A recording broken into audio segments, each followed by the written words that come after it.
पण मला एक वैष्णवीच्या या प्रकरणात असं बोलायचं की मुलांनो मुलींनी आपण प्रेमविवाह करूच नका, आणि जरी केला तरी खरं प्रेम ओळखायला शिका. जर ते नाही आपल्याला कळालं तर हे वैष्णवीसारखे असे कितीतरी मुली बळी पडतील.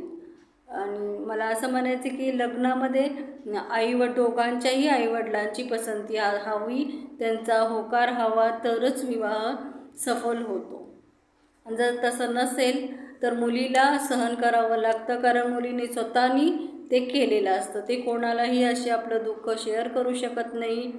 हा एक मोठी खंत आहे.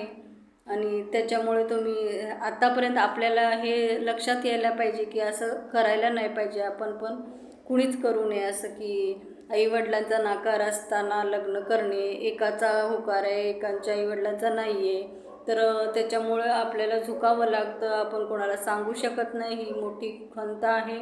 आणि असा प्रेमविवाह कधीच करू नका जे आईवडिलांची पसंती नसेल. आणि केलाच तरी खूप चाचण्या, खूप परीक्षा घ्यावी लागते खऱ्या प्रेमाची.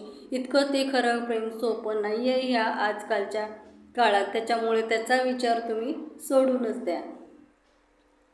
आणि हे आईवडिलांचा आशीर्वाद असणं हे खूप महत्त्वाचं असतं. देवपूजा करताना पण आपण पहिला आईवडिलाचा आशीर्वाद घेतो. आईवडिलाचा होकार असेल तर देवसुद्धा मध्ये येत नाही. आपली इच्छा पूर्ण होतच असते आणि ती चांगली होत असते. मग आशीर्वाद नसताना जर आपण ते केलं, किंवा काही त्यांचा नकार असताना जर आपण एखादी गोष्ट केली, तर त्याला खूप संघर्षाला तोंड द्यावं लागणार आहे आपल्याला. आणि खूप संकट आपल्याकडे चालून येणार आहेत, हे लक्षात ठेवायचं. चला आता व्हिडिओ इथे संपवून ठेवते.